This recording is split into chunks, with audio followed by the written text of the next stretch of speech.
5 men in $1,000 suits pinned Daisy Francis to the mahogany table, their laughter echoing off marble walls, certain their political immunity would protect them. But when the biometric locks clicked shut and the man in the bespoke silk suit stepped from the shadows, their laughter died instantly. What Seo Sang-woo did next didn't just stop them. He turned every camera on, broadcasting their sins to the massive billboards of downtown Chicago, shattering the city's peace forever. Oud wood incense and imported leather, that's what the Dominion always smelled like. Expensive, exclusive, and entirely removed from the Chicago streets 40 floors below. This wasn't the kind of club where you walked in off the street. You needed an invitation, a reference, and a bank account that could cover the monthly membership fee without blinking. Tonight, though, something felt wrong. The air carried a charge, like the pressure drop before a tornado touches down. Daisy Francis gripped the edge of the bar, her fingernails digging small crescents into the lacquered surface. Shift number 8.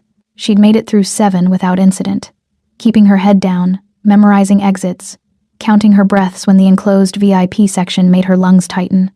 At 24, she'd learned that survival meant becoming a ghost.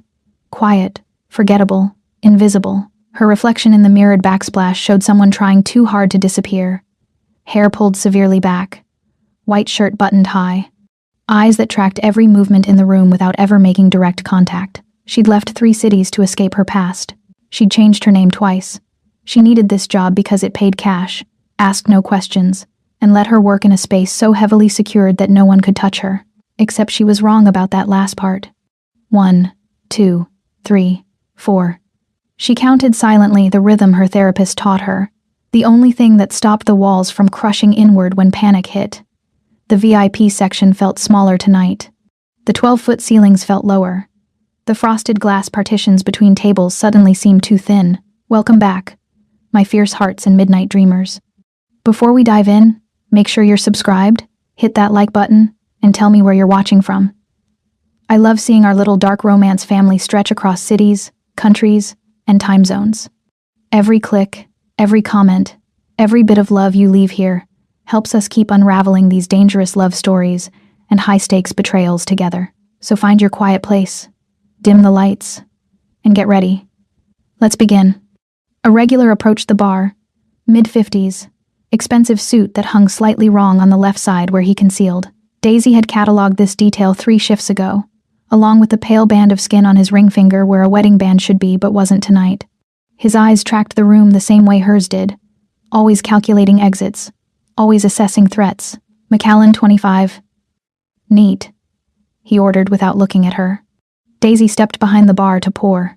With the lead bartender stuck in traffic due to the storm warnings, she was covering both the floor and the rail tonight. She poured with practiced precision, her hands steady despite the sweat gathering at her hairline. She could feel the phantom pressure building in her chest, even though nothing was happening. This was the cost of hypervigilance. Her body couldn't tell the difference between scanning for actual danger and the exhausting ritual of cataloging details that might never matter. The man's jacket shifted as he reached for his glass, and she glimpsed the edge of a concealed carry permit clipped to his belt. Former law enforcement, probably, the kind of patron who came to the Dominion because they understood the value of discretion. She noted the exit behind the bar. 12 steps, unlocked, leads to the service corridor. The emergency exit by the restrooms. 15 steps, alarmed but functional. The main elevator, 20 steps, requires keycard access after 10 p.m. Her mind mapped escape routes the way other people memorized phone numbers, an exhausting geography of survival she couldn't turn off. The regular left a generous tip without making eye contact, and Daisy allowed herself 3 deep breaths before the next order came. Her shirt clung to her back with nervous perspiration. Her jaw ached from clenching. Even on quiet nights, her body remained coiled tight, waiting for the blow that her anxiety promised was always coming. She wasn't a spy. She was a survivor. And tonight, that distinction was about to become catastrophically irrelevant. At 8:47 p.m., the private elevator chimed. Daisy's entire body went rigid. Every instinct screamed danger before the doors even opened. She forced her shoulders down, arranged her face into professional neutrality, and waited. What emerged wasn't the usual tech executives or finance bros. It was power. Raw, entitled, and absolutely certain of its own immunity. 5 men stepped into the VIP lounge like they owned the oxygen. The one in front looked like a senator, silver threading through his dark hair, a suit that cost someone's annual salary, and the kind of smile that had signed legislation destroying lives while cameras flashed. Behind him, 4 younger versions. Sharks trailing a bigger predator, hoping for scraps. They didn't wait for seating. They moved toward the corner booth, the one with soundproof glass and a view that made people feel like gods surveying their kingdom. Nobody in the room made eye contact. The wealthy couple 3 tables away suddenly became fascinated with their champagne. The tech investor hunched over his laptop. The instinct was universal and immediate. Become small. Go unnoticed. Survive. Daisy understood that instinct intimately. She'd lived by it for 3 years. Service, the silver-haired man said. Not to Daisy specifically. To the air. To the concept of service itself. She was the only server on the floor.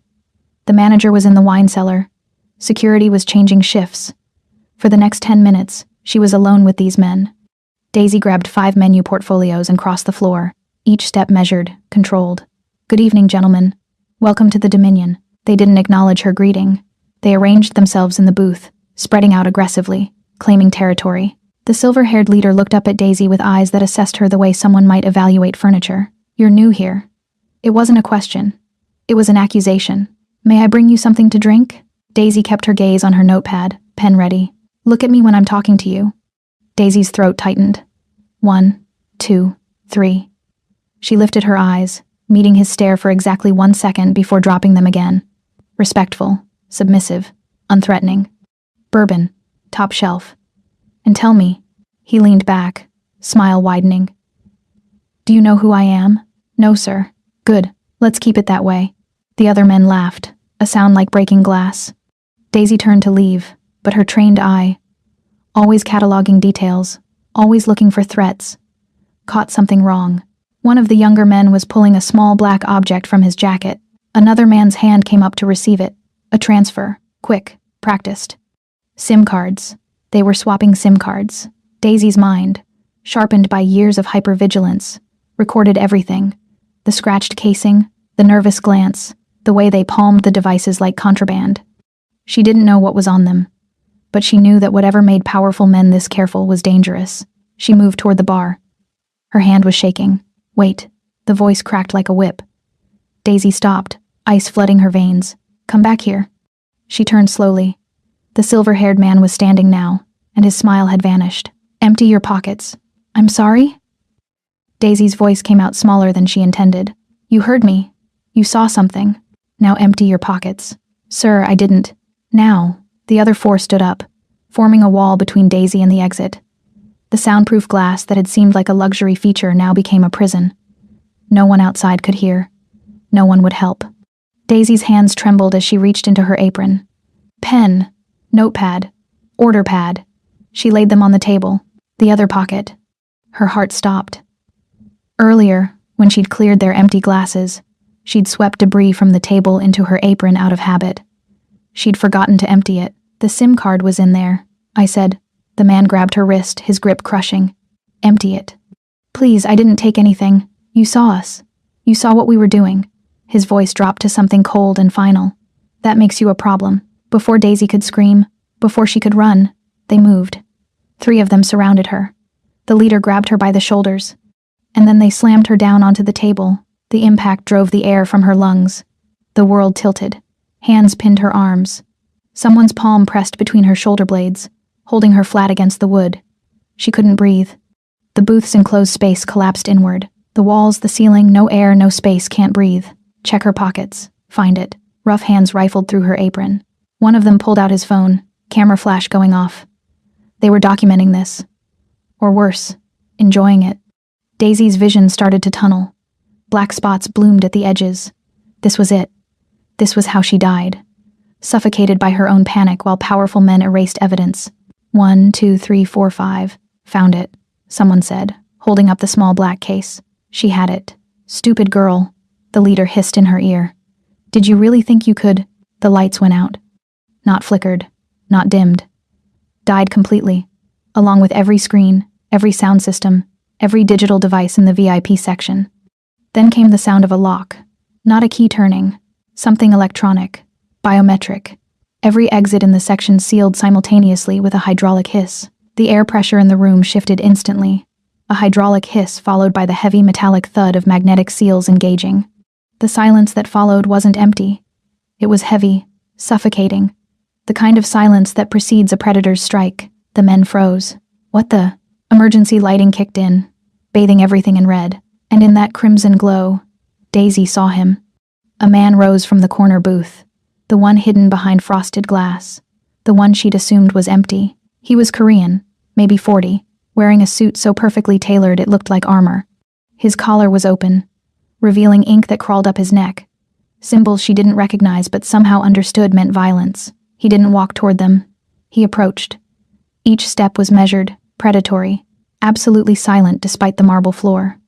The silver-haired leader released Daisy, stepping back. This is a private matter. You need to. The man in the charcoal suit reached the security panel beside the booth. He pressed his thumb against it. Every camera in the room swiveled, red recording lights blazing to life.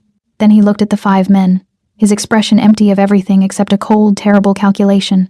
And when he finally spoke, his voice was quiet, controlled, and absolutely final. You made a mistake tonight, not attacking her. His eyes never left the leader's face. Your mistake was doing it in my club, where I could see it, where everyone in this city is about to see it. One of the men laughed nervously. You can't. I'm broadcasting this live to every network in Chicago. Seo Sang-woo pulled out his phone, tapped twice, and suddenly the men's faces appeared on the enormous screens visible through the floor-to-ceiling windows. Their images projected across downtown. Let's see how untouchable you really are. Then he moved. And what happened in the next 30 seconds would make Daisy Francis the most talked-about woman in Chicago, and the most hunted. The penthouse smelled like rain, and something darker. Aged leather, tobacco smoke that had seeped into expensive furniture over years. And underneath it all, the metallic tang of violence barely scrubbed away. Daisy's shoes left wet prints on marble so polished she could see her reflection distorted beneath her feet. She wasn't in a hospital. She should have been in a hospital. Instead, she stood 47 floors above Chicago, while the city rioted over what Seo Sang-woo had broadcast. Through the floor-to-ceiling windows, she could see news helicopters circling like vultures, their searchlights cutting through the storm. Her face was on every screen downtown, the waitress who'd been saved, the woman who'd started a war. Seo moved through the space like he owned gravity itself. He'd removed his jacket, rolled his sleeves to reveal more of that ink crawling up his forearms. Symbols that looked like prayers and threats written in the same hand. His knuckles were split, blood dried in the creases. He hadn't cleaned them, hadn't acknowledged them. You'll stay here, he said, without looking at her. Not a question, a fact being delivered. Daisy's fingers curled against her palms. 1, 2, 3. The counting wasn't working anymore. The space was too big and somehow still suffocating. I need to go home. You don't have a home. Seo poured himself whiskey, the crystal decanter catching light like a weapon. Now that your face is on every screen. The senator's people have already run facial recognition. They found your alias, your address, your workplace, and every cafe where you buy coffee and pretend you're not memorizing exit routes. Her breath caught. He'd been watching her. Before tonight. Before everything. There's a room prepared. He gestured toward a hallway that seemed to stretch into darkness. Everything you need is there. What if I refuse? The question hung between them. And for the first time since the elevator, Seo looked directly at her. His eyes were the color of dark coffee, almost black, and they catalogued her the way she catalogued threats, systematically, missing nothing. You won't. He set down his glass with a sound like a gavel. Because you're smart enough to know that the only thing more dangerous than being with me right now is being anywhere else. He was right. Daisy hated that he was right. The room he led her to was beautiful in the way museum pieces were beautiful. Untouchable, cold, meant to be observed rather than lived in. Cream walls, a bed large enough to get lost in, and a door that locked from the outside. She heard the mechanism click into place after Seo left, that distinctive sound of a biometric seal engaging. Her heart immediately began to race. The walls weren't moving. She knew the walls weren't moving. But her body didn't care about logic. Her body remembered every small space she'd ever been trapped in, every locked door, every moment when breathing became a privilege instead of a right. The high thread count sheets that dressed the king-sized bed felt less like comfort and more like a shroud waiting to be pulled over her face. The silence of the soundproofed room pressed against her eardrums until she could hear nothing but the roaring ocean of blood rushing through her veins. No street noise, No sirens, no human sounds to remind her she was still connected to the living world. She tried to ground herself the way her therapist had taught her. Touch something real. Daisy pressed her palm against the floor-to-ceiling window, expecting warmth. Finding only cold glass between her and a 47-story drop, the rain streaked down the outside, each droplet catching city lights as it fell. She started counting them. 1, 2, 3, trying to anchor herself to something. Anything that wasn't the crushing sensation of the room, growing smaller with each breath. The luxury was suffocating. The cream-colored walls were too perfect, too smooth, like the interior of a jewelry box designed to display precious things that had no agency of their own. The recessed lighting provided a soft glow that should have been comforting but instead felt like being trapped inside an expensive coffin. Her reflection in the darkened television screen across from the bed showed a woman she barely recognized. Hair disheveled, eyes too wide, skin pale as bone. She looked like a ghost haunting a space too beautiful for the living. 1, 2, 3, 4. The counting fractured. Black spots bloomed at the edges of her vision. She wouldn't scream. Screaming was weakness. Instead, Daisy walked to the center of the room and sat down on the pristine carpet, forcing her spine straight, her breathing deliberate. In through the nose for 4 counts, hold for 7, out for 8, the pattern her therapist had taught her when medication stopped working. In a room 3 walls away, Seo watched her on a monitor. He watched the monitor with the clinical detachment of a scientist, yet his fingers drummed a restless rhythm against the desk. He expected chaos. Screams, broken vases, pleas for mercy. Instead, he found a discipline that mirrored his own. It unsettled him. It fascinated him. Seo Sang-woo had expected hysteria, tears, the kind of breakdown that confirmed his suspicion that she was a plant, a spy sent to infiltrate his operation, with a vulnerability so convincing it had to be manufactured. But Daisy Francis sat in the center of his guest room, like she was meditating in a war zone, her shoulders shaking with the effort of controlled breathing, her eyes open and fixed on some distant point only she could see. She didn't touch the food his staff brought, didn't try the door again, just sat there, hour after hour, until the storm outside broke and pale dawn light crept across the floor. Seo found himself unable to look away from the screen. There was something hypnotic about her stillness, something that reminded him of the way prey animals freeze when cornered, not out of surrender, but out of a calculation more sophisticated than flight. At 6 a.m., he unlocked her door and entered. Daisy's head turned slowly. Her eyes were bloodshot, exhausted, but clear. She'd been awake all night, he realized, fighting her own mind in silence. Who sent you? His voice was quiet, but it filled the room. No one. Her response came immediately, no hesitation. I just wanted to go home. People don't just end up at the Dominion. You needed a reference, a background check. Someone vetted you. Your hiring manager vetted me. Chen from HR. I have pay stubs if you want proof I'm not interesting enough to spy on anyone. Seo moved closer. He could smell her fear now, sharp, honest. Nothing like the perfumed courage of trained operatives. The SIM cards those men were trading. Where are they? Daisy's expression shifted. Not guilt, recognition. I saw them swap something. I didn't know what it was, but you took it. No. She shook her head, and for the first time he saw her hands trembling. I swept their table when they weren't looking. Whatever they dropped probably went into my apron, but her voice cracked. I wasn't stealing. I just clean tables. That's all I do. Clean and survive and try not to be noticed. Seo studied her face. The exhaustion carved into her features, the way she held herself together with visible effort, like a building on the verge of collapse that refused to fall simply out of spite. She wasn't a spy. She was something far more dangerous. A witness. An innocent. The kind of complication that turned calculated moves into chaos. You can't leave, he said finally. Not until we find those cards. The men in that room weren't lobbyists having a bad night. They were moving state secrets. And now someone has them. That's not my problem. It became your problem when they put their hands on you in my club. Seo's voice dropped to something colder. It became my problem when I put their faces on every screen in Chicago. We're connected now, Daisy Francis. Whether you want to be or not. The way he said her name, precise, almost clinical, made her skin prickle. So what happens now? She whispered. Seo reached for the door, pausing in the threshold. Now you tell me everything you remember about that night. Every face, every word, every detail you cataloged while you were counting to keep from screaming. He left the door open behind him. Not an escape. An invitation. Daisy sat alone in the pale morning light, finally allowing herself to shake. The city burned slow while Daisy slept. Not with fire. With information.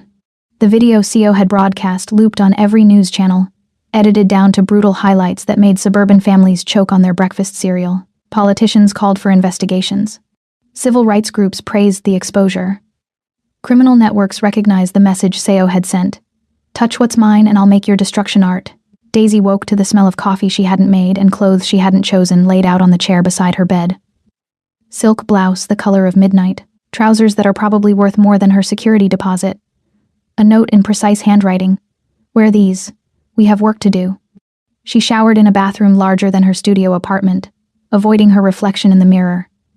The bruises on her arms had deepened to purple-black. Her wrists bore the imprint of fingers that had held her down.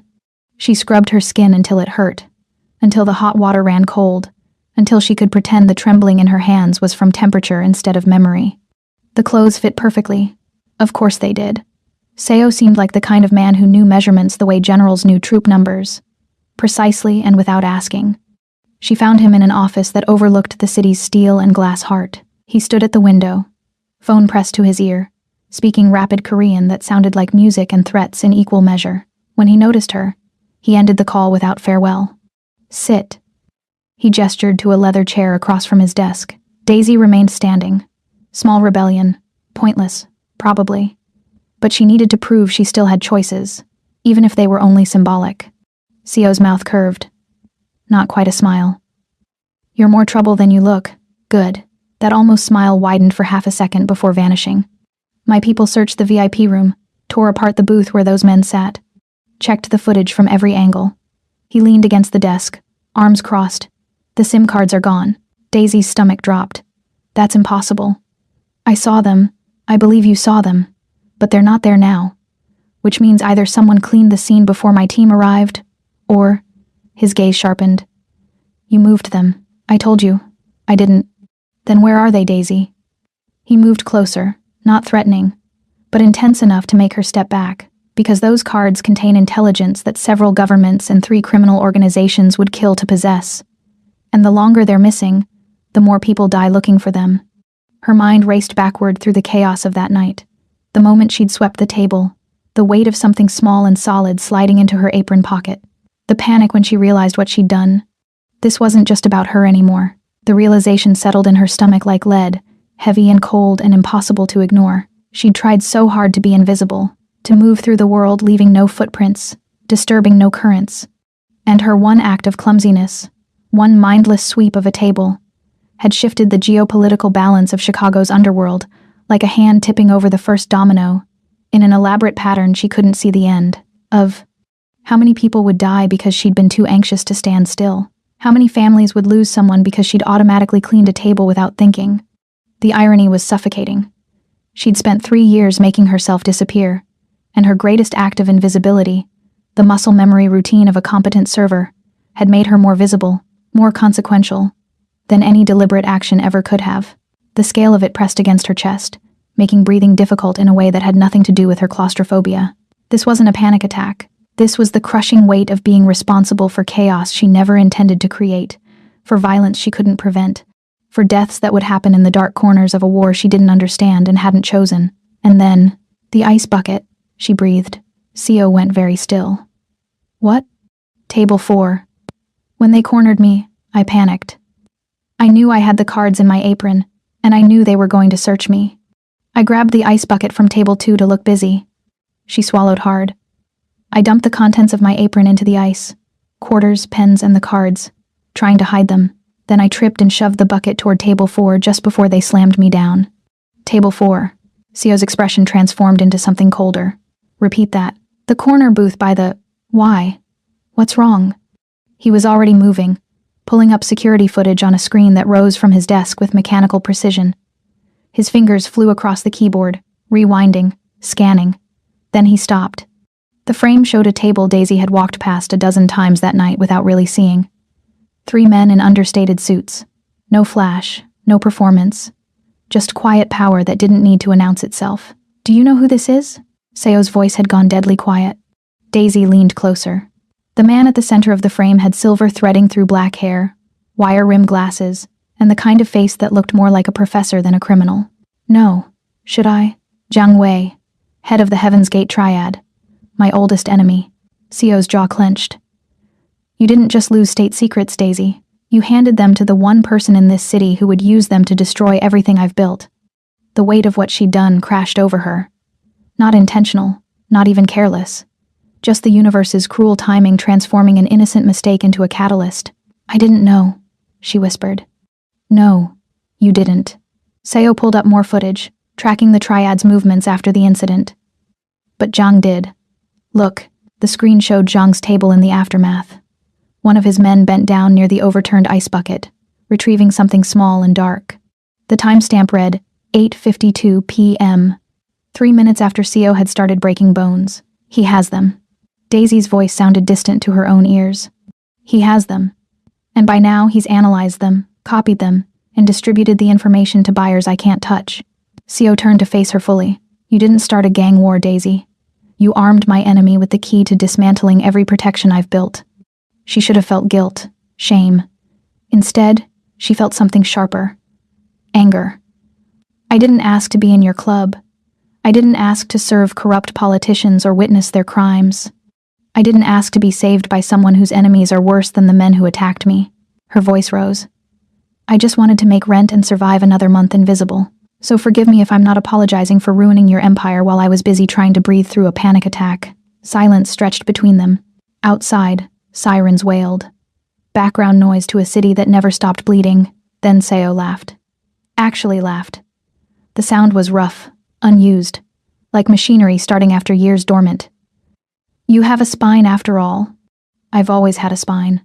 Daisy's hands were shaking again, but she didn't hide them. I just learned to bend it to survive, then stop bending. He moved to a cabinet, pulling out files thick with information. Zhang will move on the intelligence within 72 hours. We need to know what he knows before he acts, and the only person who can identify his exact associates from that night, the men who picked up the cards, is you. You want me to help you? I want you to help yourself. Seo spread photographs across the desk. Faces. Dozens of them. Zhang's operation is extensive. But you have something my network doesn't. You were there. You saw who sat at that table. You memorized details you don't even realize you cataloged. He was right. Daisy's hypervigilance was a curse in most moments. But now it was valuable. She stepped closer to the desk, studying the faces. Third from the left. He was wearing a ring with a red stone. And him, she pointed. Scar above his left eyebrow shaped like a fishhook. Seo's expression shifted to something almost like respect. You're certain? Fear makes for an excellent memory, Mr. Seo. When you spend your life waiting for the blow to fall, you tend to memorize the hand that holds the weapon. He gathered the identified photographs. Then we have leverage. Not much, but enough to negotiate. Negotiate what? Your freedom. Seo met her eyes. Help me recover what we lost, and I'll make sure you can disappear. New name, new city, resources to start over somewhere Zhang's reach doesn't extend. It was a good offer. Generous, even. So why did it feel like another cage? And what happens to you? The question escaped before Daisy could stop it. Seo smiled then, and it was the saddest expression she'd ever seen on a human face. I stay here and fight a war that started long before you walked into my club. Same as always. He turned back to his window, dismissing her, but Daisy didn't leave. She stood there, studying the line of his shoulders, the tension in his spine, the way even predators carried their own weight. What if I don't want to disappear? She heard herself say. Seo looked back, something dangerous flickering in his eyes. Then you're more foolish than I thought. Maybe. Daisy picked up one of the photographs. Jiang Wei's calm, professorial face. Or maybe I'm tired of running from everything. Maybe for once. I want to see how the fight ends. The air between them changed texture, became heavier. The fight ends with bodies, Daisy. It always does. Then teach me how not to be one of them. 3 days passed like a held breath. Daisy learned to navigate Seo's penthouse in the strange intimacy forced by proximity.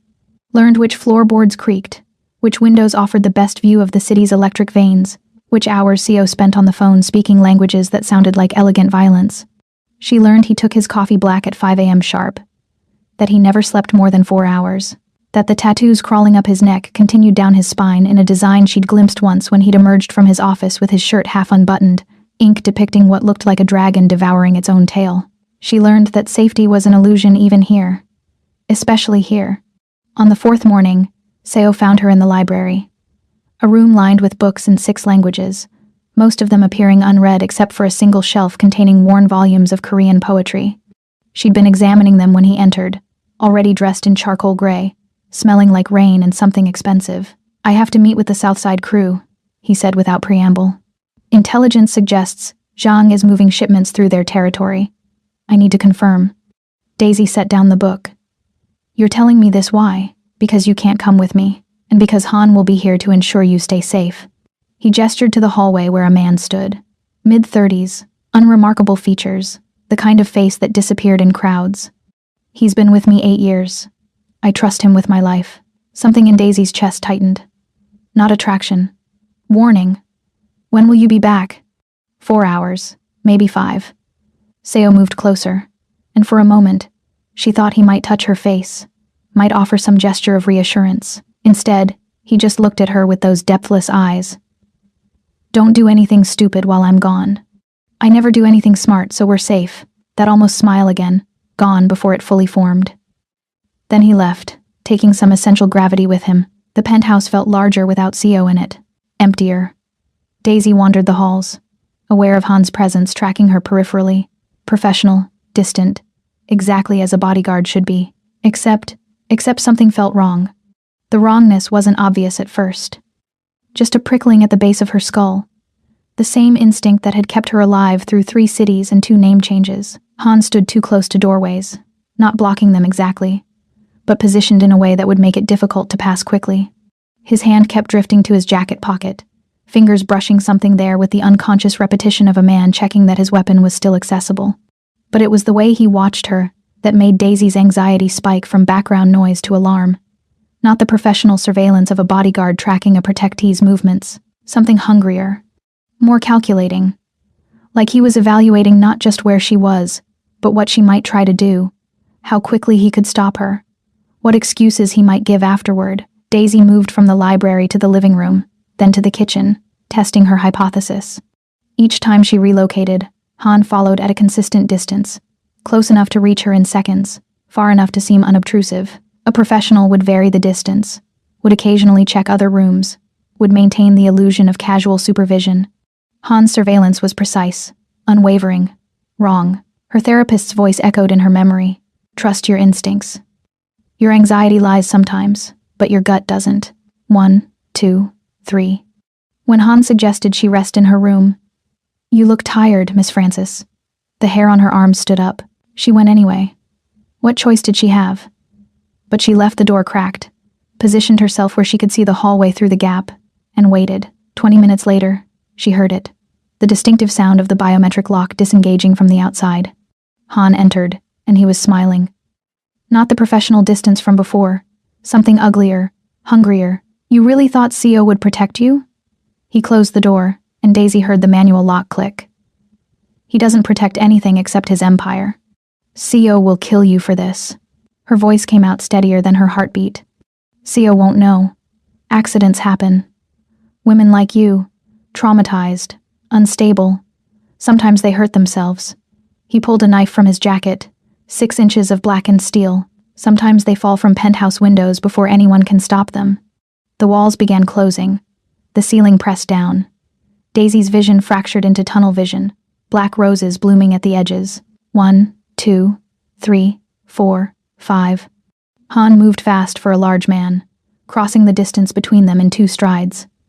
Daisy stumbled backward, her spine hitting the vanity table, perfume bottles rattling with the impact. No escape. The window was sealed, the door locked. He was trained, armed, certain. She was none of those things, but she was desperate. As Han raised the knife, Daisy's hand closed around something cold and heavy, a crystal perfume bottle, vintage, probably worth thousands. She didn't think, didn't calculate, just grabbed and sprayed. She didn't hesitate. She gripped the heavy crystal like a grenade and pressed the atomizer. The mist wasn't a gentle cloud. It was a pressurized jet of vintage alcohol and bergamot oils that hit his corneas with the stinging force of acid. He screamed. Actually screamed. The knife clattered to the floor as his hands flew to his face, the essential oils and alcohol mixing into something caustic enough to blind. Daisy didn't wait to see if it was permanent. She scrambled past him, slammed her palm against the emergency panel beside the door. Red button. Glass cover. Shatter it now. And the alarm shrieked to life. Han was still screaming, stumbling, reaching for her blindly when the door exploded inward. Co entered like violence given form. His suit was perfect, his hair undisturbed. But his eyes were the coldest thing Daisy had ever seen. He looked at Han. At Daisy. At the perfume bottle still clutched in her shaking hand. Explain, he said quietly. Quickly. Han tried to speak, eyes streaming, voice broken. With a knife? Co picked up the blade, examining it with professional detachment. With the door locked from inside? Sir, You betrayed me. Not a question. A eulogy. You let those men into my club. You told them when the security shift changed. You delivered Daisy to them. Han's face confirmed what his mouth couldn't. Guilt. Fear. The desperate calculation of a cornered animal. Who bought you? Seo's voice never rose. Somehow that made it worse. Jung? The senator's people? Jung promised me. He didn't finish. Co moved with the same economical precision he'd shown in the VIP room, and Han collapsed like someone had cut his strings. Not dead. Unconscious. Breathing, but barely. Then So turned to Daisy. She was shaking violently now, adrenaline crashing through her system, turning her knees to water. She wanted to sit down, wanted to scream, wanted to rewind 4 days and never walk into the Dominion at all. Instead, she just stood there, clutching an empty perfume bottle like a talisman. Co crossed the space between them, and for the first time since that night in the club, he touched her. His hands came up to her face, cupping her jaw, tilting her head back so he could examine her for injury. His hands were cold, hers were burning. Did he hurt you? The question came out rough. No, the perfume. I remembered the alcohol content would. Words tumbled out disjointed, her mind trying to explain while her body still thought she was dying. Breathe, Daisy. Not a command, a reminder. You're safe. I'm not. I'm never safe. Not here. Not anywhere. They keep finding me. The panic she'd held at bay finally broke through. I did everything right. I was invisible. I didn't make trouble. And they still... I know. Co's thumbs brushed her cheekbones, impossibly gentle for hands that had just destroyed a man. I know. And I'm sorry. That apology hurt worse than any blow. Because it was sincere.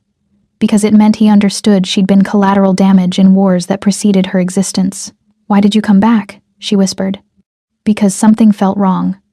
His eyes searched hers. Because I've learned to trust my instincts. And because... He stopped, jaw clenching. Because the thought of you alone and unprotected made me drive 40 miles above the speed limit. The admission hung between them. Too honest, too raw. Daisy felt something crack open in her chest. Not love. Not yet. But recognition. The kind two broken things have when they realize they're fractured along similar lines. What happens now? She asked. Co released her face, stepping back, and she immediately missed the cold of his hands. Now you learn to protect yourself. No more relying on luck or improvised weapons. His gaze dropped to the perfume bottle, though that was inspired. I was terrified. Terror can make us brilliant. He moved to the door, where his men were dragging Han's unconscious form away. Starting tomorrow, you train. Combat, weapons, strategy, everything I know. Why? He looked back, and his expression was the saddest she'd ever seen. Because I can't promise to always come back in time. The dress was black silk that moved like water, cut to hide the healing bruises on Daisy's arms while highlighting the strength she'd started building. 2 weeks of training with Seo's people had carved new lines into her body, muscle where softness had been, calluses on her palms from knife work, a confidence in her stance she'd never possessed before. She looked in the mirror and barely recognized herself. Not just physically. Something behind her eyes had changed, hardened and sharpened simultaneously. You'll draw attention, Co said from the doorway, immaculate in black tie that cost more than a car. Isn't that the point? Daisy turned, catching his gaze in the reflection. I'm bait. You're a message. There's a difference. He approached, pulling a velvet box from his jacket. Inside sat a necklace. Diamonds that caught the light like captured stars. This has a tracker. And a panic button. Press the center stone, and I'll know. She let him fasten it around her throat, hyper-aware of his fingers brushing her skin, the scent of his cologne mixing with the city night air flowing through the open window. "The governor will be there," he continued, voice clinical, professional. "Senator Morgan, half the city council. They're all implicated in the intelligence Zhang now possesses." His hands lingered on her shoulders. "Which means they all want you dead." Comforting. "You wanted to fight instead of run." His breath moved her hair. "This is what fighting looks like." The gala was held at the Blackstone Hotel's ballroom, a space so opulent it felt like stepping inside a jewelry box. Crystal chandeliers the size of small cars, marble floors polished to mirrors, a string quartet playing something mournful and beautiful. Daisy's training kicked in immediately, cataloging exits, identifying security, noting faces. There, the governor with her practiced smile and empty eyes. There, businessmen who'd built empires on exploitation. There, socialites who purchased morality with charity galas while funding nightmares behind closed doors. Sio's hand settled on her lower back, a brand of heat through silk. "Stay close. Smile. Act like you're exactly where you want to be." She channeled every acting lesson she'd absorbed from watching powerful women pretend their cages were thrones. Smiled when introduced. Made small talk about nothing. A portly man in his 60s approached with champagne-flushed cheeks and the aggressive friendliness of someone who'd never been told no. "And who is this vision?" he asked Seo. But his eyes never left Daisy's body. Inventorying, assessing, reducing her to an object even as he spoke to her like a person. "A colleague," Seo said smoothly. "A colleague who wears Cartier." The man gestured to her necklace with proprietary familiarity. "You have excellent taste, Seo. In business and accessories." Accessories. Daisy smiled with every tooth. "Mr. Seo values functionality over aesthetics. The necklace has a panic button. Would you like a demonstration?" The man's jovial expression froze. Seo's hand tightened almost imperceptibly on her back. Warning or approval? She couldn't tell. That is, excuse me." The man retreated into the crowd. Inside her head, Daisy's commentary ran acidic and sharp. "Man who treats women like decorative furniture, surprised when furniture talks back. Film at 11. She lifted her champagne. Still full, still untouched. Because control mattered more than the pleasant buzz everyone else chased. And let the warmth of the crystal glass anchor her to reality. The crowd here understood power the way sharks understood blood in water. They could sense weakness, vulnerability, the small tells that marked someone as prey. Daisy had spent 2 weeks learning to move like a predator instead. And now she deployed it. Spine straight, chin level, eyes that met gazes without flinching or apologizing for taking up space. But beneath the armor, she was still the woman who counted exits and memorized which servers looked nervous, which security guards shifted weight onto their dominant leg before reaching for their weapons, which attendees touched their phones too frequently like they were waiting for orders. She was still afraid. She'd just learned to wear fear like camouflage instead of letting it wear her. The governor approached 40 minutes in, gliding through the crowd like a shark in an evening gown. "Mr. Seo," her voice dripped politeness. "I'm surprised to see you at a civic function after your recent publicity. Public service seemed appropriate." Seo's smile never reached his eyes. Given how public certain crimes have become, crimes are what courts decide. The governor's gaze slid to Daisy, something cold flickering there. "And courts require credible witnesses. I wonder how many of those you actually have." Daisy felt Seo's hand tighten almost imperceptibly on her back. But before he could respond, the lights flickered, once, twice, then died completely.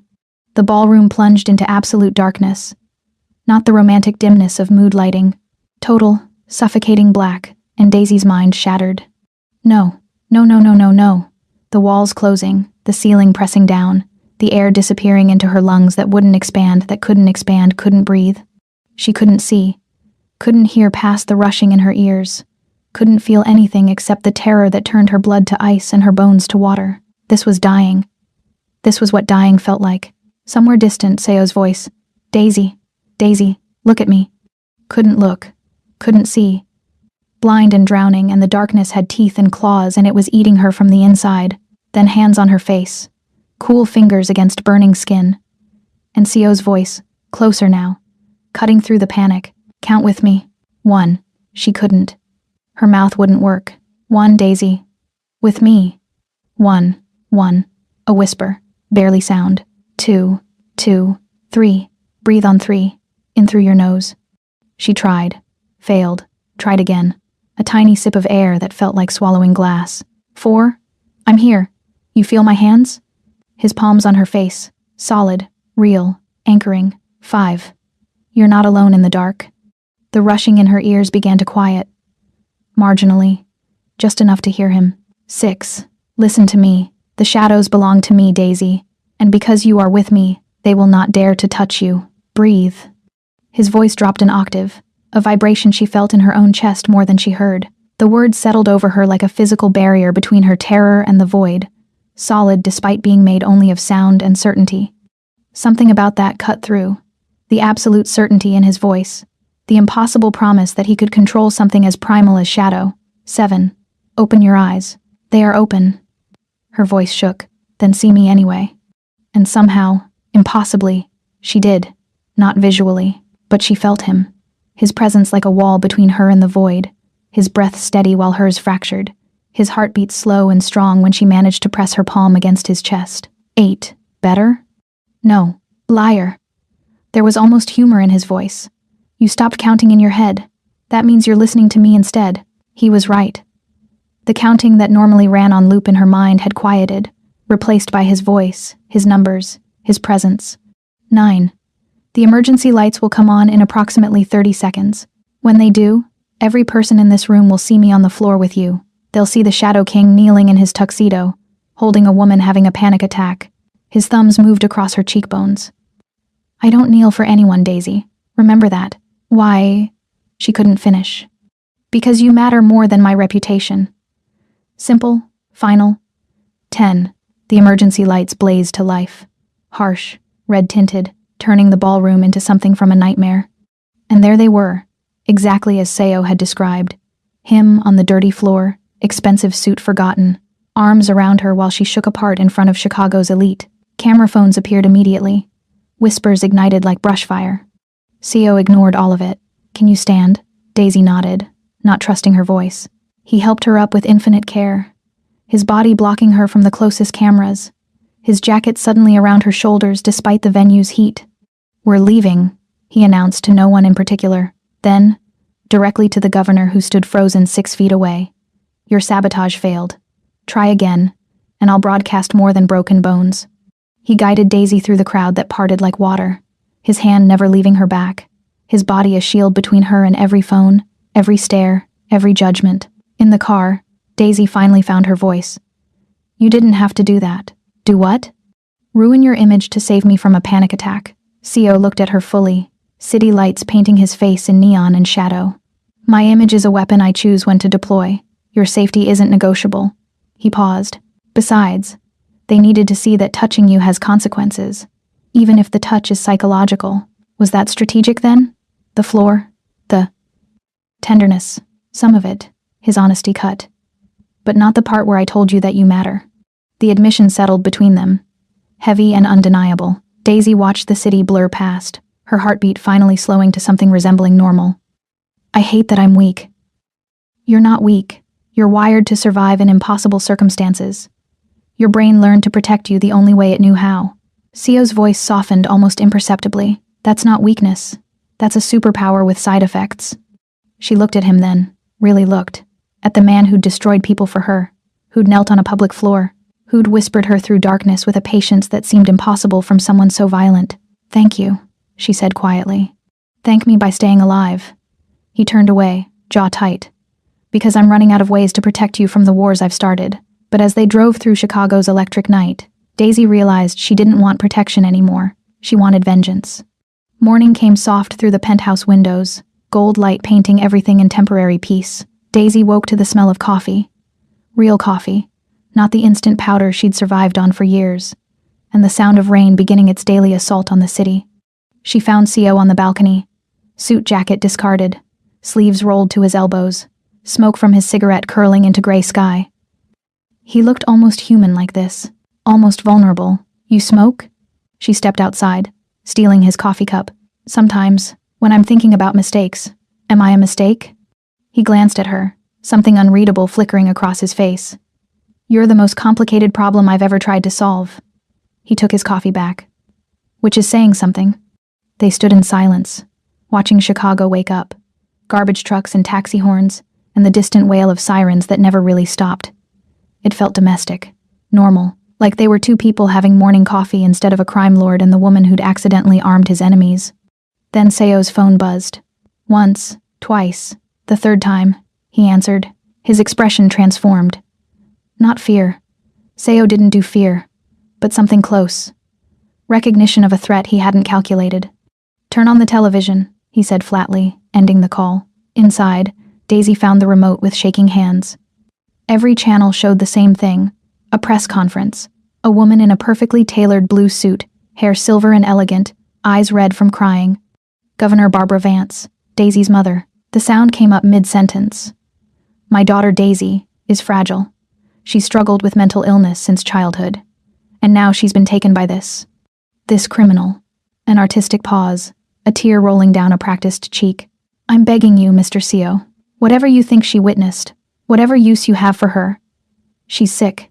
She needs help, not exploitation. The camera zoomed in on a photograph the governor held up. The girl in the photo looked like a ghost wearing Daisy's face. Hollow cheeks carved into skull-like prominence. Eyes that had gone somewhere far away and forgotten how to come back. Hospital gown hanging off skeletal shoulders. The kind of thin that came from giving up on living. Daisy remembered when that photo was taken. The sterile smell of the psychiatric ward. Industrial cleaner trying to mask the scent of desperation and medication.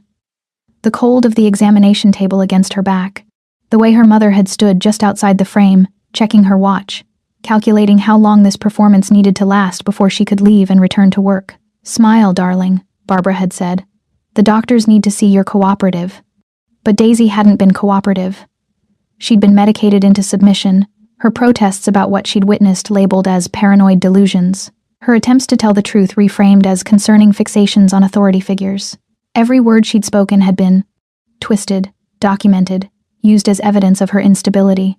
The photo captured the moment she'd finally stopped fighting, stopped trying to convince anyone she was telling the truth. The moment she'd learned that sometimes survival meant pretending to be the thing people accused you of being. That was taken during her hospitalization at 16, the governor continued. After her first suicide attempt, she's been in and out of treatment ever since, and now a known gang leader has her, and I. Her voice broke beautifully. I just want my baby girl home. The remote fell from Daisy's hand. Seo appeared beside her, watching the screen with clinical focus. Is any of that true? The photograph is real. Daisy's voice sounded distant. I was hospitalized. I did struggle, but not because I was mentally ill. She finally looked at him. Because she made me watch her take a bribe from a pharmaceutical company. $2 million to fast-track a drug that killed people. I was 15. I threatened to tell. She had me committed instead. The television continued its character assassination. Doctors testifying about Daisy's delusional episodes. Teachers describing her concerning behavior. A carefully constructed narrative that painted her as unreliable, unstable, unbelievable. She's destroying your credibility before you can destroy hers, Seo observed. It's efficient. It's evil. Daisy's hands curled into fists. She didn't give me up to protect her career. She gave me up because I was evidence. A witness who wouldn't stay quiet. And now she's using that same tactic. Seo turned off the television. The city thinks I kidnapped a mentally ill young woman. Even if we expose the senator, no one will believe testimony from someone the governor just painted as delusional. So she wins. She thinks she wins. Seo moved to his desk, pulling up files on his computer. But she made a mistake. She assumed you'd break under public scrutiny. That you'd hide. What if I want to hide? He looked at her then. Really looked. And his expression was fiercer than any violence he'd shown. I can wipe the slate clean. You can wake up tomorrow in Paris or Tokyo, a ghost with no history. But I see the way you look at the screen, Daisy. You don't want to disappear. You want to be the one holding the match. He was right. Something had crystallized in Daisy during the past 2 weeks. All the running, all the hiding, all the years spent making herself invisible. They'd kept her alive but never let her live. What's the alternative? We go to war with the most powerful woman in Illinois. Seo's smile was blade sharp. We prove she's corrupt. We destroy her credibility, the way she just destroyed yours. And we do it so thoroughly that even her allies won't be able to save her. How? You go back to her, publicly.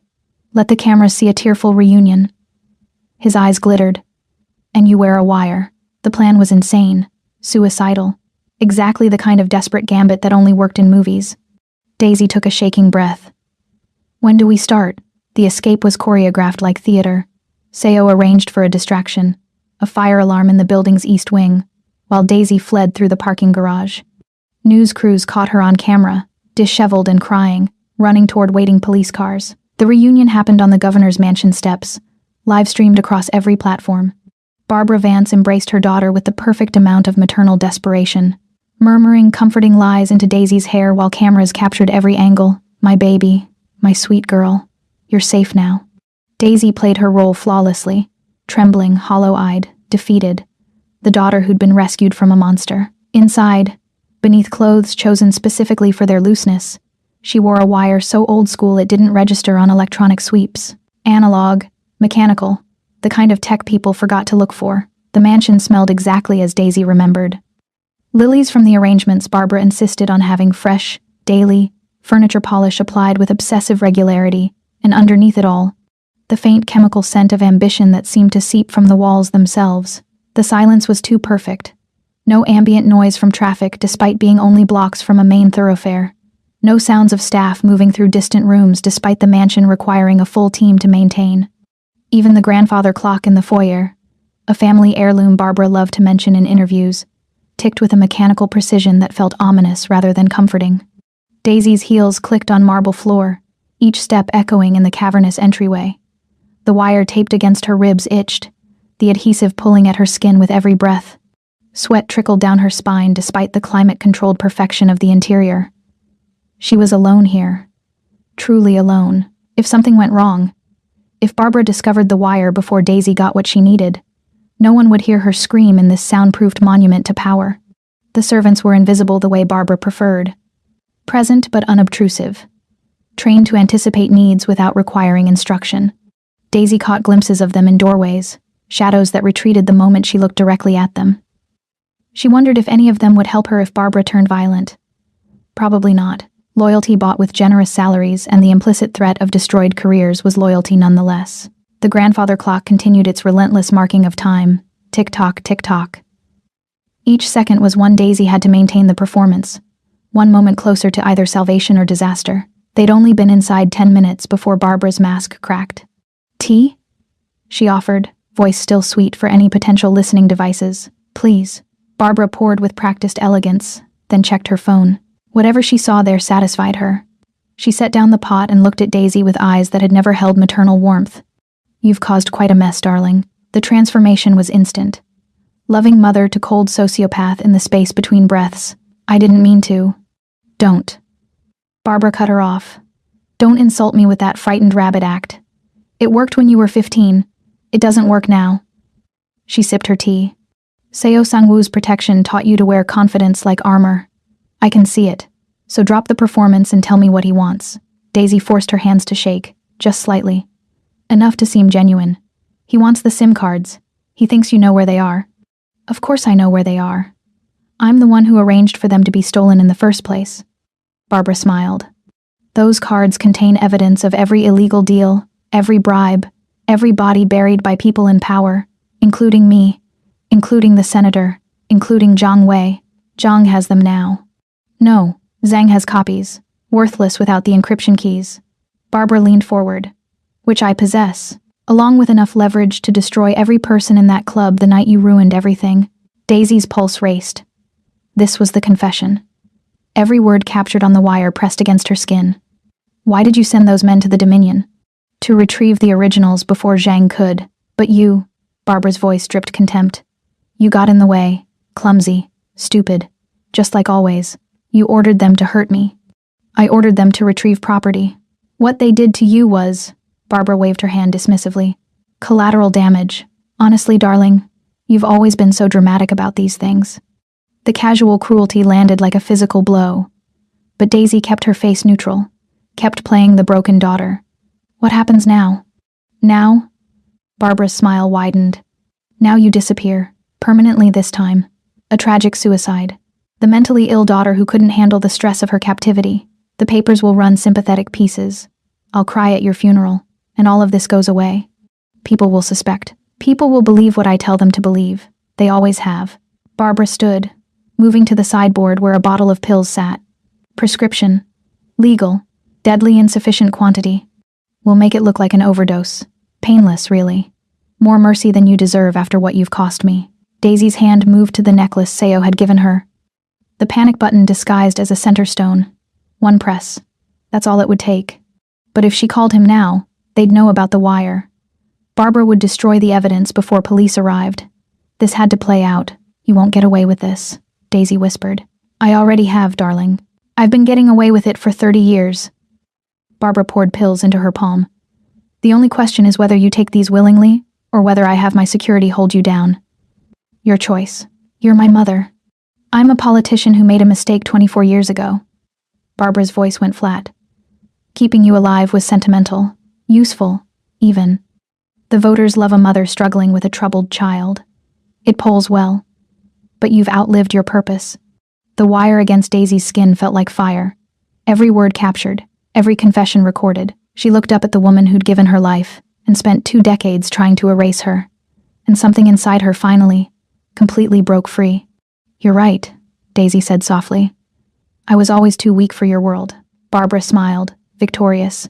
Finally, some self-awareness. Too weak to become what you are. Daisy stood slowly. Too weak to kill my own daughter. Too weak to trade lives for campaign contributions. Barbara's expression shifted. What are you? But you know what I'm strong enough for? Daisy pulled the wire from beneath her shirt, the small recorder still running, red light steady.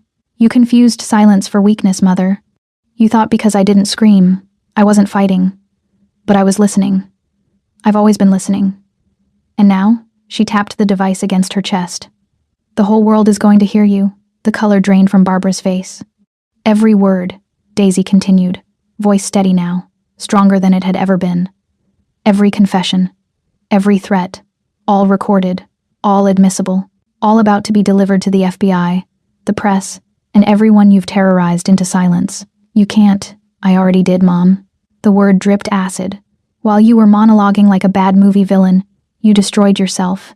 And the best part? Daisy smiled, and it felt like freedom. You taught me how. All those years watching you manipulate, calculate, destroy. I learned. I just learned to use it differently. Barbara moved fast, grabbing for the recorder. But Daisy was faster. Years of hypervigilance making her reflexes sharp. She twisted away, backing toward the door. Security will stop you. Your security isn't coming, Barbara. Half of them took a payout from Seo 10 minutes ago. The ones who didn't are currently locked in the gatehouse, wondering why their radios stopped working. Daisy's hand found the door handle. You're alone, Barbara. For the first time in your life, you're completely alone. The sound of sirens grew louder outside, blue lights painting the mansion's windows. Barbara Vance stood in her perfect home in her perfect suit, and for the first time, Daisy saw her as what she really was. Small, powerless, human. You'll regret this, Barbara hissed. Maybe. Daisy opened the door to waiting agents, to cameras, to the end of everything her mother had built on corpses and lies. But I'll regret it free. As they led Barbara away in handcuffs, the governor's mask finally cracked completely. She screamed Daisy's name, cursed, threatened, and Daisy turned away, walking toward the car where Seo waited, not looking back even once. In the car, Seo examined her face. You got everything? Daisy pulled the recorder from her pocket, pressing play. Barbara's voice filled the space, cold and incriminating. I ordered them to retrieve property. What they did to you was collateral damage. Everything, Daisy confirmed. Good. Seo pulled into traffic, driving them away from the mansion.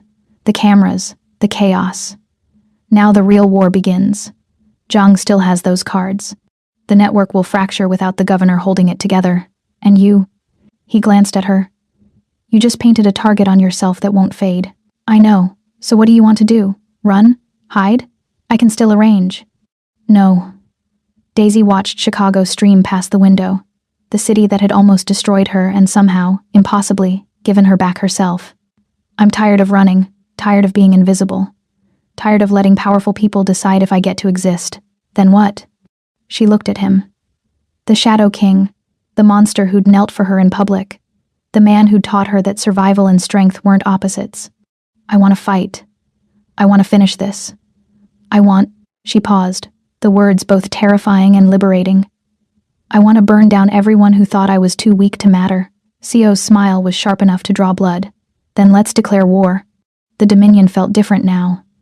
What had been a sanctuary of wealth and secrets had transformed into a fortress under siege. Seo's people had locked down every entrance, armed the security systems, and turned the top-floor office into a command center that smelled like gun oil and desperation. Daisy stood at the window overlooking the city that wanted her dead, watching red and blue lights multiply in the streets below. The recording of her mother's confession sat on Seo's desk, encrypted and ready to upload to every major network simultaneously.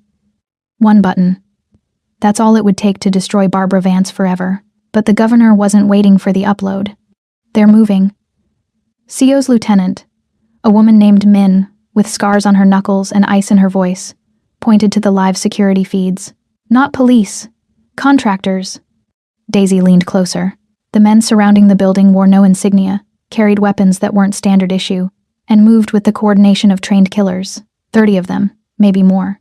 Black Ops, Seo said quietly, watching the screens with clinical focus. Your mother called in favors. These aren't men who arrest people, Daisy. They erase them. Her pulse should have spiked. Fear should have flooded her system. Instead, she felt something colder settle in her chest. The same calculation she'd seen in Seo's eyes 100 times. If this was how she died, she'd make it count. How long do we have? Minutes. They'll breach simultaneously from 4 entry points, flood the stairs and elevators, trap us here. He glanced at her, something unreadable flickering across his face. There's a service elevator in my private office. You could take it to the parking garage. My driver is waiting. No, Daisy. I said no. She turned from the window, meeting his gaze fully. I'm not running while you fight my war. This stopped being just your war the moment I broke those men on camera. His voice gentled almost imperceptibly. You don't owe me your life. I know. She moved closer, close enough to see the exhaustion carved into his features, the weight he carried in the set of his shoulders. But you're not dying alone in this building to save me. Not after everything. Seo studied her face like he was memorizing it. Then he pulled a gun from his desk, compact, efficient, deadly, and placed it in her hands. Safety here. Point and shoot. Aim for center mass. And if they get past me, they won't. If they do, he continued, voice hardening, you go to the emergency panel behind that painting. Code is 000 enter. It triggers the hell on fire suppression system. I had the safeties removed and the concentration tripled. Takes 30 seconds to activate, then fills the room with gas that displaces all oxygen instantly. Anyone without a mask suffocates in less than a minute. Daisy looked at the gun in her hands, its weight both terrifying and oddly comforting. That's your contingency? Suffocation? It's effective. He pulled on tactical gear with practiced efficiency. Kevlar that molded to his frame, weapons holstered with professional precision. And it gives us one advantage. You can hold your breath longer than most people. All those panic attacks taught you to control your breathing. Use that. The lights went out. Not a power failure. A cut. Surgical and deliberate. Emergency lighting kicked in. Red glow that turned the office into something from a nightmare. They're inside. Min reported, voice steady despite the chaos erupting on the security feeds. Ground floor breached. Stairwells compromised. We've got maybe 3 minutes before. Gunfire. Close enough to hear. Far enough to still prepare. Seo's people took defensive positions. 8 of them against 30 trained killers.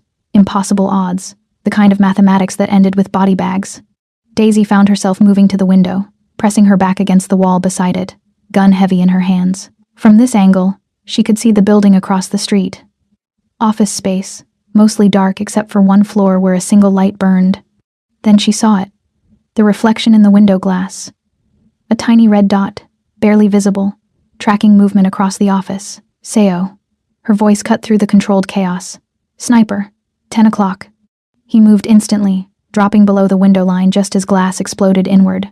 The bullet meant for his chest buried itself in the wall behind his desk, showering them with plaster and splinters. Clever girl, he breathed, eyes meeting hers across the red-lit room. The door to the office shuddered. Once, twice. Hydraulic battering ram. They had maybe 30 seconds before it gave way. Daisy's mind raced through options, cataloging details the way she'd been trained, by life, by trauma, by Seo's brutal education in survival. The sniper couldn't see them below window level. The door would breach. The Halon system needed 30 seconds to activate and another 30 to take effect. 60 seconds. An eternity in combat. Then her gaze landed on the wet bar in the corner. Crystal decanters. Expensive scotch. And behind them, visible through the glass shelving, the exposed fuse box that powered the office's backup lighting. "I have an idea," she said. CO looked at her, then at the fuse box, then back at her. Understanding flickered across his face. "That's insane. You have a better one?" The door shuddered again, wood beginning to splinter. "Do it," CO ordered. Then to his people. "Masks. Everyone. Now." Daisy grabbed the nearest decanter. Red wine, full, heavy as a weapon. She calculated trajectory, distance, the angle she'd need to hit liquid against electrical current. Every physics lesson she'd half forgotten. Every pool game she'd watched in bars where she'd been invisible. The door burst open. Men poured through. Tactical gear, night vision, weapons trained and ready. Daisy threw. The decanter arced through red-lit air, spinning, catching light like a garnet comet. It hit the fuse box dead center. Crystal shattered. Wine exploded across exposed wiring. A massive electrical arc flashed. A blinding white supernova in the confined space. The mercenaries screamed, tearing at their faces. The sudden, intense flash had overloaded their night vision goggles, white-outing their view and temporarily blinding them. Then the system died. Total, absolute darkness descended. The kind of darkness Daisy had lived in, breathed in. Learned to navigate when her mind tried to kill her with phantom walls and disappearing air. This was her domain. The suffocating black that had been her prison for years had just become her weapon. Her senses heightened immediately. Years of panic attacks in locked rooms, teaching her body to map spaces without sight.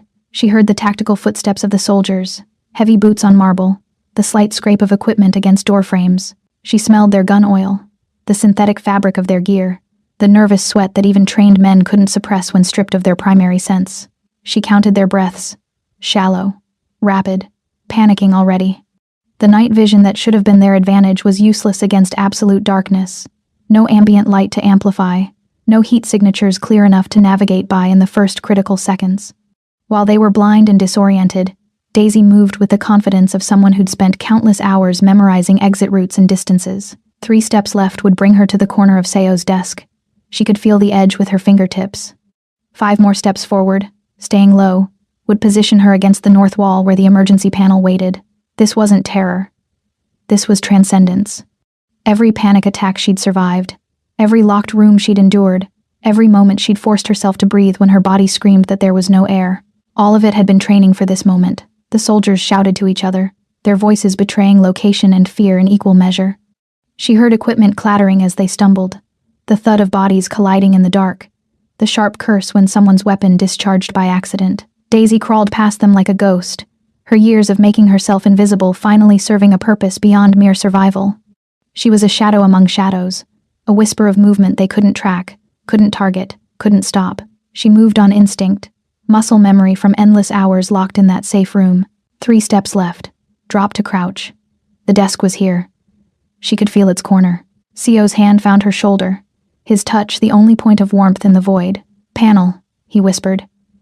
"Behind the painting. North wall."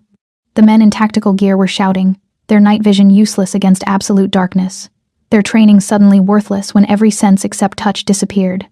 Daisy crawled. Her hands found carpet, then hardwood, then the textured surface of the wall. The painting, she remembered it hanging at chest height. Abstract art that had meant nothing until now. Her fingers traced its edges, found the frame, pushed. It swung away. Behind it, the panel. Cold metal under her palm. 0, 0, 0, enter. She hesitated for 1 heartbeat. This would kill everyone in the room without masks, including some of CO's people who hadn't gotten their gear on in time. "Do it," CO's voice. Close, certain. They knew the risks. Daisy pressed the button. A mechanical hiss filled the darkness. Then a sound like wind being born. The Halon system activating, pumping gas into the sealed room, stealing oxygen molecule by molecule. Time dissolved into heartbeats. 1. A shout from the doorway. 2. The sound of a boot hitting a desk. 3. The mechanical hiss was a whisper of death, invisible and odorless, filling the room with the inevitability of a rising tide. Daisy could already feel it. The air thinning, her lungs working harder, the old panic starting to claw at her chest. No air, no space, can't breathe. But she'd done this before. Survived worse than this. She forced her breathing to slow, to shallow, to sip air instead of gulping it. 1, 2, 3. Around them, men began to choke. Confusion turned to panic. Someone fired blindly. Bullets thudding into walls, into furniture, into flesh that screamed and went silent. 4, 5, 6. Seo's hand found hers in the darkness, pressing something plastic and hard against her face. A mask. He'd kept one for her even though he'd told his people to gear up. Breathe, he ordered. She did. Oxygen flooded her lungs, sweet and cold and alive. 7, 8, 9. The sounds of choking intensified. Bodies hitting the floor, desperate scraping as men tried to find doors, windows, any escape from the invisible death filling their lungs. 10, 11, 12. Then silence. Absolute and complete. Emergency lights flickered back on. Dim, battery-powered, revealing a room full of still bodies. Seo's people stood among the fallen, masks obscuring their faces, weapons trained on anything that moved. Nothing moved. Daisy pulled off her mask with shaking hands, staring at the carnage she'd caused. 30 men, dead, because she'd thrown a decanter of wine and pressed a button. Don't, Seo said, reading her expression. Don't carry their deaths.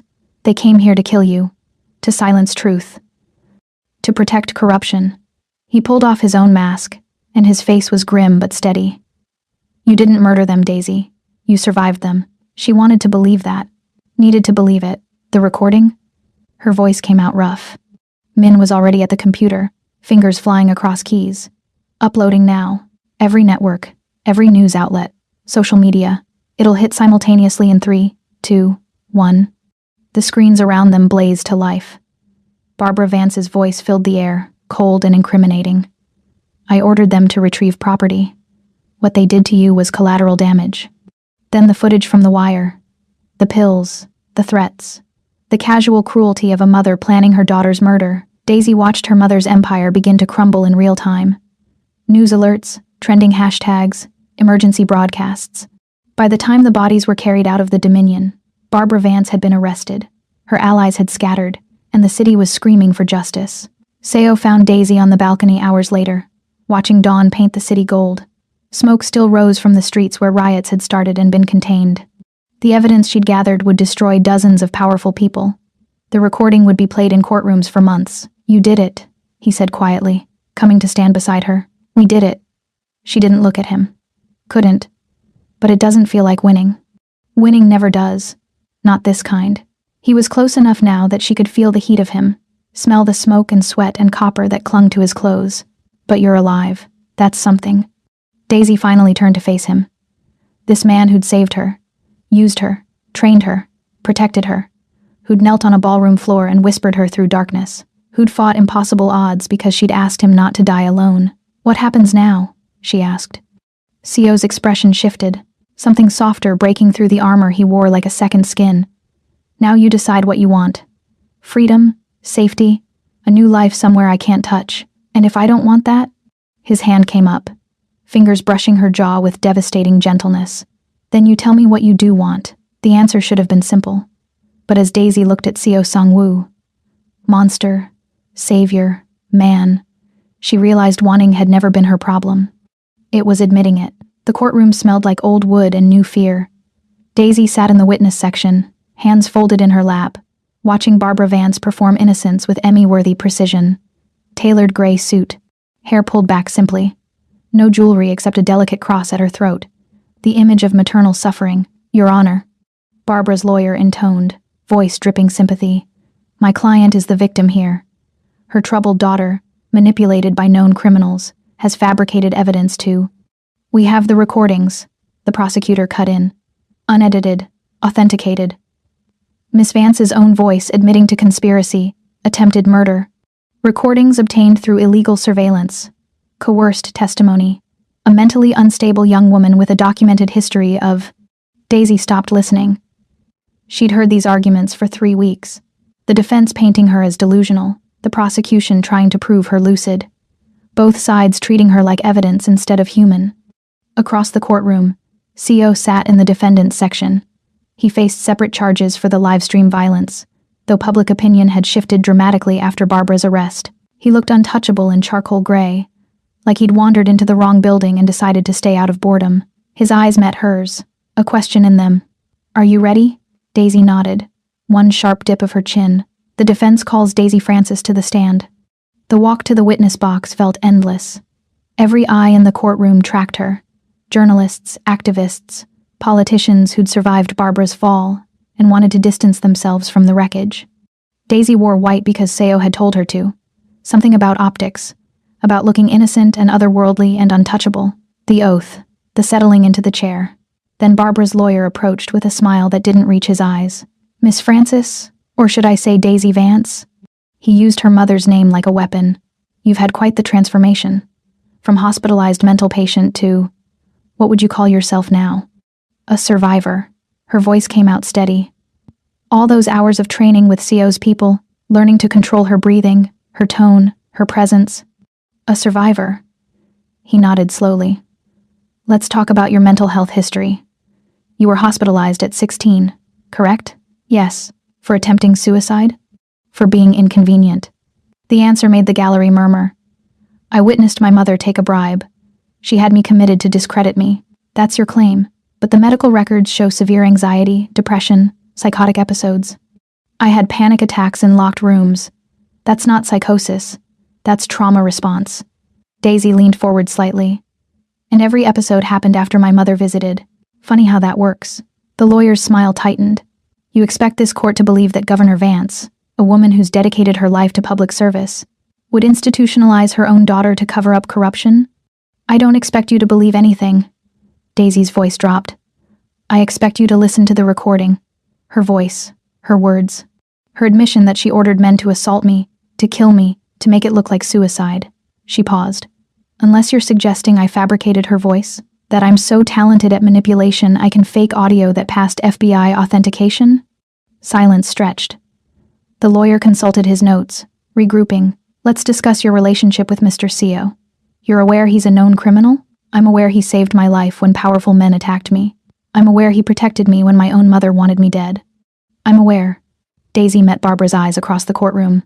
"That the criminal you're talking about has more honor than the woman who gave birth to me." Barbara's mask cracked. Just for a second. A flash of rage before professional composure reasserted itself. "Your Honor," the prosecutor stood. "Permission to play the recording again. In full. So the jury can hear exactly what Miss Francis survived." The judge nodded. The courtroom went silent. Then Barbara's voice filled the space. "Now you disappear, permanently this time." A tragic suicide. Daisy watched the jury's faces, saw belief settle in. Horror, understanding. When the recording ended, several were crying. "No further questions," the defense attorney said quietly. The prosecutor stood. "Miss Francis, one final question. Do you believe your mother is guilty of the charges against her?" Daisy looked at Barbara, really looked. At the woman who'd spent 9 years erasing her, silencing her, trying to make her disappear. "I believe my mother is guilty of everything she's accused of and crimes we haven't discovered yet." Her voice didn't shake. "I believe she spent decades destroying anyone who threatened her power. I believe she would have killed me without hesitation." Daisy's hands were steady on the witness stand rail. "And I believe she should spend the rest of her life in a cell as small as the rooms she locked me in." The verdict came 3 days later. Guilty on all counts. Sentencing, 25 to life. Barbara Vance was led from the courtroom in handcuffs, her perfect composure finally shattered. She screamed Daisy's name, called her ungrateful, traitorous, evil. Daisy didn't turn around, just walked out of the courthouse into camera flashes and shouted questions. Seo's presence at her back, a steady anchor. "How do you feel?" A reporter thrust a microphone at her. "Tired." True answer. Honest. And free. The Dominion reopened 3 months later. Not as CO's club, as Daisy's. She'd bought it with money she'd earned testifying, consulting with the FBI, helping dismantle the network her mother had built. Blood money, maybe. But she'd bled for it. The interior had been redesigned. Brighter, less oppressive, still exclusive, but with an edge of danger that kept the right kind of clientele coming back. Daisy had hired new security. Women, mostly. People who understood what it meant to feel unsafe in places that should be sanctuaries. She stood at the bar on opening night, wearing black silk that moved like armor, watching her staff work with the kind of attention to detail she'd once used to catalog threats. Now she used it to build something. Protect people. Create the kind of space she'd needed and never had. The atmosphere had transformed completely, where before there had been an undercurrent of predatory entitlement. Men in suits taking what they wanted, staff invisible and disposable. Now there was something different. The confidence wasn't performative. The power wasn't borrowed. The staff moved through the space with genuine authority, not the careful subservience Daisy remembered from her own shifts. She'd hired Keisha first, the young waitress who'd been working table 6 the night everything exploded. Then others like her, people who'd survived things, who understood that strength came in different forms, who knew how to read a room for danger and diffuse it before it escalated. The VIP section still existed, but the soundproof glass had been replaced with something more transparent. No more hidden corners where powerful people could act with impunity. Everything visible, everything accountable. Diversity of the crowd was intentional. Tech entrepreneurs next to artists, politicians who'd survived corruption scandals next to activists who'd exposed them, old money mixing with new in a way that felt less like mingling and more like careful observation. Everyone watching everyone else. Power balanced by accountability. Daisy walked through the room not as a ghost trying to disappear, but as someone who owned the space she occupied. Heads turned not with the aggressive assessment she remembered, but with something closer to respect. Women especially seemed to track her movement, noting the confidence, the subtle tells that she could protect herself. The message her presence sent. This is different now. This is safe. Champagne, Miss Francis? Her bartender, a woman named Ray with forearms like carved marble, offered a glass. Water. Daisy never drank. Control mattered too much. Movement at the VIP entrance. A man in expensive casual wear, gesturing too aggressively at one of the new waitresses. A young woman named Keisha, who looked terrified.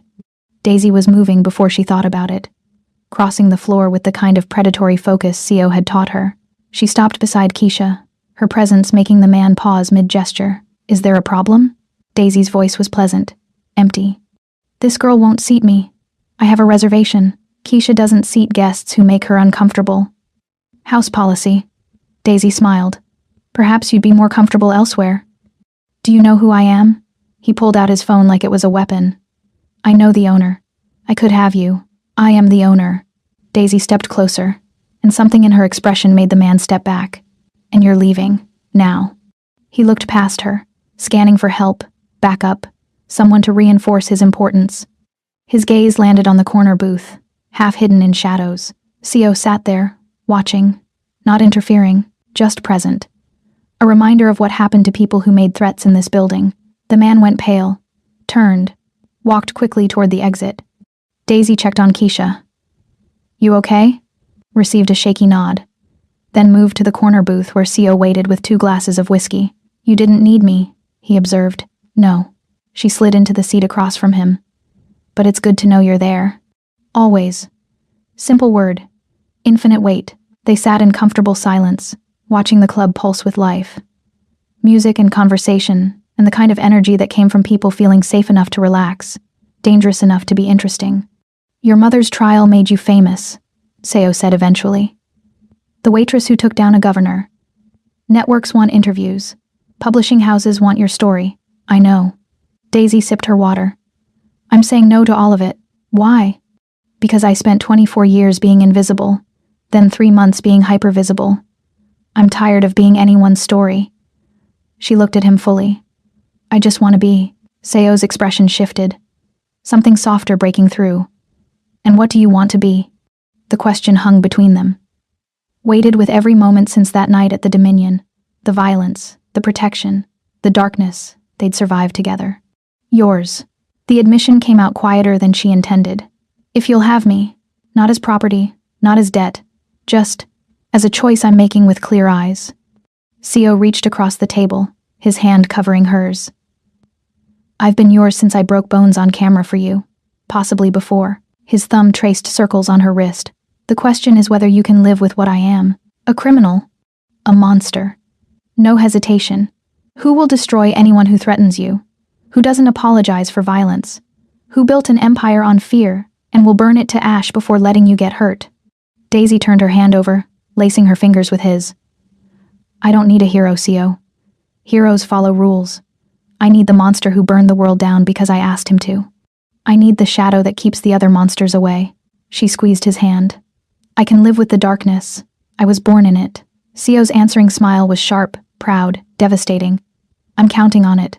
The television above the bar flickered. Breaking news. A reporter's urgent voice. Former Illinois Governor Barbara Vance was found dead in her cell this morning. Officials are calling it suicide, though questions remain about the circumstances.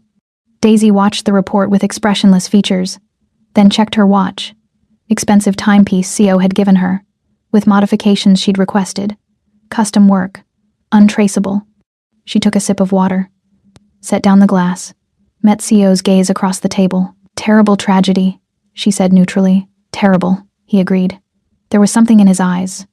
Respect, recognition, maybe love in the only language men like him understood. Neither of them said anything else about it. Some questions were better left unasked. Outside the Dominion, the city moved on. Another scandal, another fallen politician, another story of power and consequence. Inside, Daisy Francis, survivor, owner, woman who'd learned that sometimes the only way to escape monsters was to become one, smiled at the man who'd taught her to bite back. Stay? She asked. Always, Sio answered. And in the shadows of the Dominion, where violence had once destroyed her, Daisy Francis finally, impossibly, felt like she'd come home.